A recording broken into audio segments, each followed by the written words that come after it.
नमस्कार विद्यार्थियों, हिंदी माध्यम कक्षा 10 विषय सामाजिक विज्ञान पाठ 17 आर्थिक समस्याएं और चुनौतियां, गरीबी और बेरोजगारी। तो यहाँ पे हमें जो है इस पाठ में आर्थिक समस्या कौन कौन सी है, हमारे देश की चुनौतियां कौन कौन सी है और गरीबी और बेरोजगारी जो है इसके विषय में बताया गया है। भारतीय अर्थतंत्र में कुछ गंभीर और जटिल आर्थिक और सामाजिक समस्याएं जैसे कि जनसंख्या वृद्धि, मूल्य वृद्धि, कालाधन,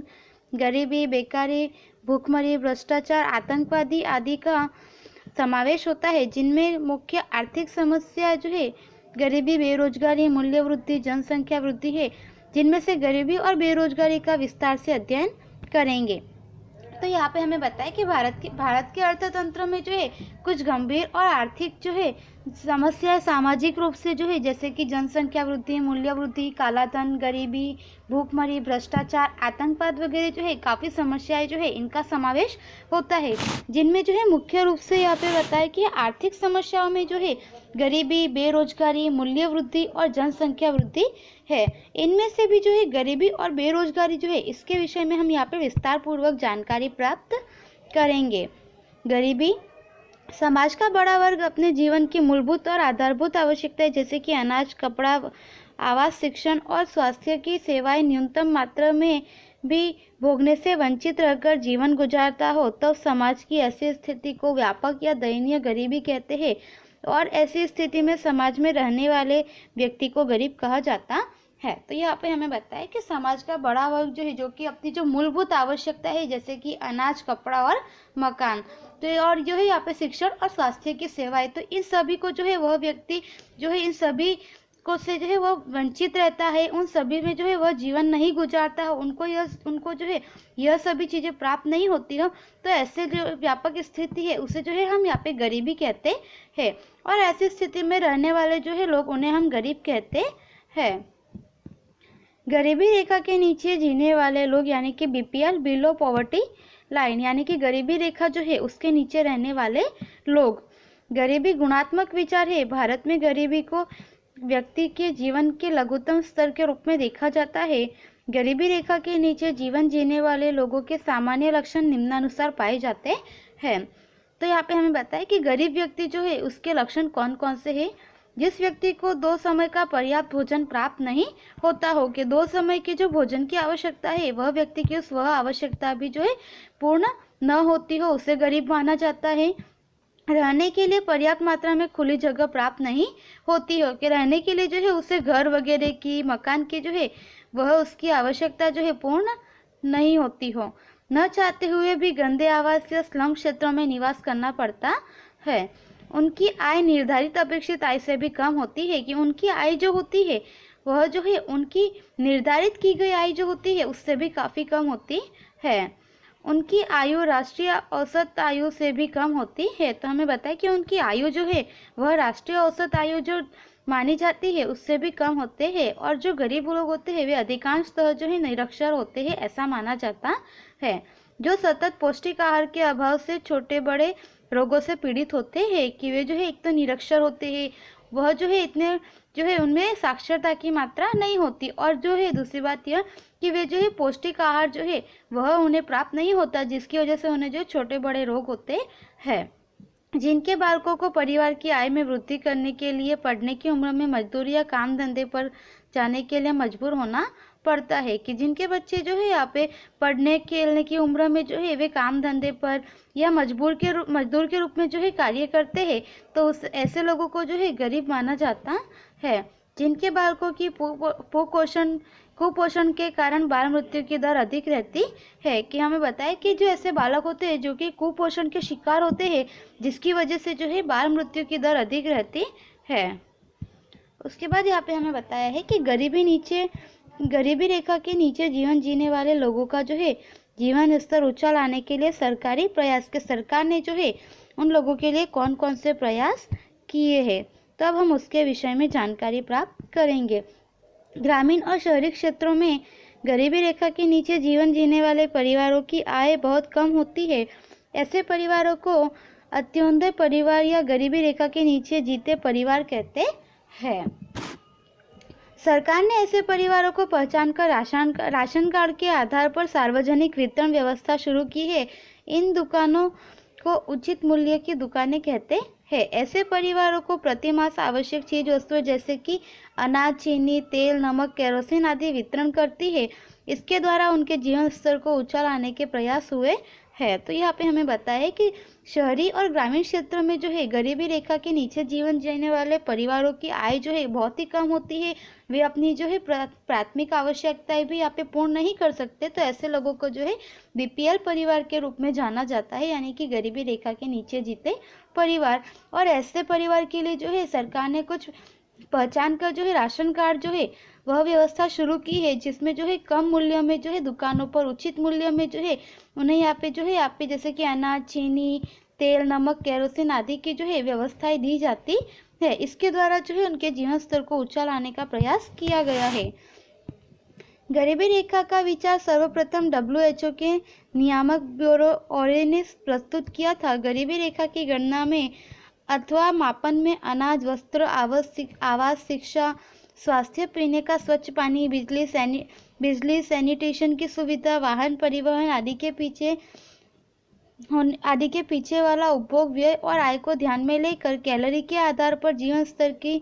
निश्चित सतह को गरीबी की रेखा के रूप में जाना जाता है। गरीबी रेखा का मापदंड समय, स्थल, संयोग और परिस्थिति के आने वाले परिवर्तन के अनुसार बदलता है। तो यहाँ पे हमें बताया गया है कि गरीबी रेखा का जो विचार है वह सबसे पहले WHO के नियामक ब्यूरो ओरे ने जो है प्रस्तुत किया था कि गरीबी रेखा की गणना में जो है अथवा मापन में अब अनाज, वस्त्र, आवास, शिक्षा, पीने का पानी, बिजली, सैनिटेशन की सुविधा और वाहन परिवहन आदि के पीछे होने वाला जो है उपभोग व्यय और आय को ध्यान में लेकर जो है कैलोरी के आधार पर जो है गरीबी रेखा के रूप में पहचाना जाता है। और गरीबी रेखा का जो मापदंड है वह समय, स्थल, संयोग और परिस्थिति में होने वाले परिवर्तन के अनुसार बदलता रहता है। गरीबी का मापन, तो अब हमें यहाँ पे आगे बताया कि गरीबी का मापन जो है किस प्रकार होता है। भारत में गरीबी रेखा के नीचे जीने वाले व्यक्तियों की संख्या जानने की दो पद्धतियां हैं। किसी एक परिवार द्वारा विभिन्न वस्तुओं या सेवाओं के पीछे किए जाने वाले खर्च के आधार पर, और दूसरा है परिवार द्वारा प्राप्त कुल आय के आधार पर। परिवार अर्थात अधिक से अधिक 5 सदस्य संख्या निर्धारित है। तो यहाँ पे हमें बताया कि पहला है कि किसी एक परिवार द्वारा जो है विभिन्न वस्तुओं या सेवाओं के पीछे किया जाने वाला खर्च के आधार पर जो है गरीबी रेखा को मापी जाती है। कि कोई एक निश्चित परिवार जो है, जैसे कि कोई भी, तो वह परिवार जो है अपनी सेवाओं के लिए, अपनी प्राथमिक आवश्यकताओं और जो वस्तुएं हुई उनके लिए वो कितना खर्च करता है। और दूसरा है कि परिवार द्वारा जो कुल प्राप्त आय होती है उसके आधार पर, और परिवार के सदस्यों की संख्या जो है वह 5 निर्धारित की गई है। उसके बाद हमें बताया गया है कि निरपेक्ष गरीबी, तो समाज के लोग अनाज, दलहन, दूध, सब्जियां, कपड़े जैसी प्राथमिक आवश्यकताएं लघुत्तम बाजार मूल्य पर भी प्राप्त करने में समर्थ ना हो तो वे निरपेक्ष गरीब कहलाते हैं। तो यहाँ पे हमें बताया कि समाज के जो लोग हैं जो कि अनाज, दलहन, दूध, सब्जियां, कपड़े जैसी कुछ अपनी प्राथमिक आवश्यकताएं भी जो है बाजार से उचित मूल्य पर प्राप्त करने में समर्थ ना हो, तो उन लोगों को जो है यहाँ पे निरपेक्ष गरीब के रूप में जाना जाता है। उसके बाद है सापेक्ष गरीबी, तो समाज के भिन्न भिन्न आय वाले वर्गों में से जो कोई वर्ग अन्य से कम आय प्राप्त करता हो वह सापेक्ष रूप से गरीब कहा जाता है। ऐसी सोच विकसित देशों में है। तो यहाँ पे हमें बताया कि समाज के भिन्न भिन्न आय वाले जो वर्ग होते हैं उन वर्गों में से जो है अन्य में से कम आय प्राप्त करता जो है वह सापेक्ष गरीब के रूप में जाना जाता है। परंतु यह सोच जो है यह विकसित देशों में मानी जाती है। जैसे कि यहाँ पे हमें बताया कि ए जो है वह ₹10,000, बी जो है 20,000 और सी जो है 30,000। यह 3 व्यक्तियों की आय अलग अलग है। बी व्यक्ति के सापेक्ष जो है ए व्यक्ति की आय कम होने से ए व्यक्ति को गरीब माना जाता है। इसी तरह सी व्यक्ति के सापेक्ष ए और बी व्यक्ति की आय कम होने से वह गरीब माने जाएंगे। तो यह जो विचारधारा है यह जो है विकसित देशों की मानी जाती है कि सापेक्ष गरीबी, यानी कि जो है यहाँ पे हमें उदाहरण दिया है कि जैसे जो है बी वाले व्यक्ति की आय जो है वह ए वाले से अधिक है और ए वाले की आय जो है बी वाले से कम है, तो ए वाले को जो है यहाँ पे सापेक्ष गरीब के रूप में जाना जाएगा। जबकि सी वाले की जो आय है वह जो है 30,000 है, जो कि ए और बी दोनों वालों से जो है अधिक है, तो वह जो है इस तरह से ए और बी जो है वह यहाँ पे 30,000 वाले के सामने जो है सापेक्ष गरीब के रूप में जाने जाते हैं। उसके बाद यहाँ पे हमें बताया है कि भारत में गरीबी, तो भारत में योजना आयोग ने 2011-12 में गरीबी रेखा निश्चित करने के लिए प्राथमिक क्षेत्रों में प्रति व्यक्ति मासिक खर्च रुपये 816 अर्थात प्रति परिवार खर्च रुपये 4,080 और शहरी क्षेत्रों में प्रति व्यक्ति मासिक खर्च रुपये 1,000 अर्थात प्रति परिवार खर्च रुपये 5,000 का अनुपात निर्धारित किया था। अर्थात आवश्यकताओं पर खर्च कर सके इतनी प्रति व्यक्ति मासिक आय कम से कम प्राप्त होनी चाहिए। इस नए मापदंड के आधार पर भारत में 2011-12 में गरीबों की संख्या घटकर 27 करोड़ हुई थी और गरीबी की कुल मात्रा जनसंख्या में से घटकर 21.9% हो गई थी। भारत में 2009-10 में गरीबी की कुल जनसंख्या के 29.8% थी। इस प्रकार लगभग 35.47 करोड़ लोग गरीबी में जीवन जी रहे थे। विश्व बैंक ने अंतर्राष्ट्रीय मानकों के साथ तुलना की जा सके इसलिए जो है 2012 में 2008 के भाव से प्रति व्यक्ति दैनिक आय यूएस का डॉलर जो है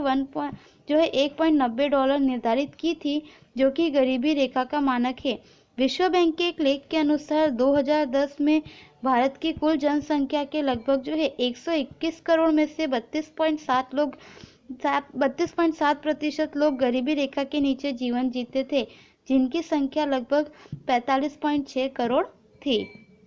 तो यहाँ पे हमें जो है बताया गया है कि भारत में योजना आयोग जो है उनके योजना आयोग ने 2011-12 की जो है गरीबी रेखा निश्चित करने के लिए ग्रामीण क्षेत्रों में जो है प्रति व्यक्ति मासिक आय यानी कि जो है उनकी मासिक आय 816 रुपये यानी कि प्रति परिवार खर्च जो है वह 4,080 वह निर्धारित किया था और शहरी क्षेत्रों में जो है प्रति व्यक्ति मासिक खर्च जो है 1,000 अर्थात कि प्रति परिवार में जो है यहाँ पे 5,000 का अनुपात निर्धारित किया था कि इतना जो है खर्च कर सके तो वह जो है गरीबी रेखा के ऊपर माना जाता है और कोई व्यक्ति जो है कोई परिवार इतना खर्च नहीं कर सकता तो वह गरीबी रेखा के नीचे माना जाता है। तो अर्थात जो है आवश्यकताओं पर खर्च करने वाली इन प्रति व्यक्ति की मासिक आय जो है कम से कम प्राप्त होनी चाहिए और इस नए मापदंड के आधार पर भारत में जो है 2011-12 में जो है गरीबों की संख्या घटकर 27 करोड़ हुई थी और गरीबों की कुल जनसंख्या में से जो है 21.9% हो गई थी। तो इस तरह से यहाँ पे जो है हमें बताया है कि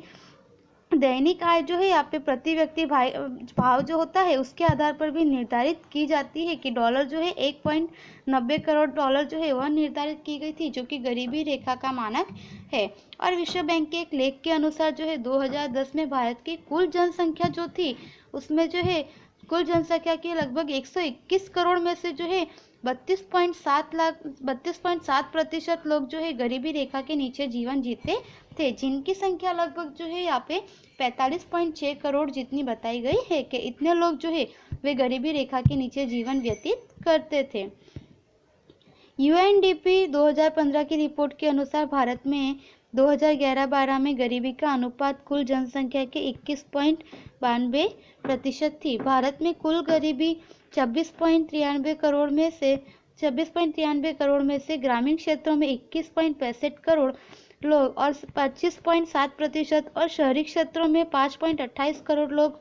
जो कि 13.7% गरीबी रेखा के नीचे जीवन जीते थे। तो यहाँ पे हमें जो है 2015 की रिपोर्ट के अनुसार 2011-12 का जो डेटा है वह बताया गया है कि कितने लोग जो है शहरी क्षेत्रों में और कितने लोग जो है ग्रामीण क्षेत्रों में गरीबी रेखा के नीचे जीवन व्यापित करते थे। भारत में सबसे अधिक गरीबी वाला राज्य छत्तीसगढ़ जो कि 36.93% है, जबकि कम गरीबी वाला राज्य गोवा 5.9%। गुजरात में गरीबी का अनुपात 16.63% जितना रहा हुआ है। भारत में औसत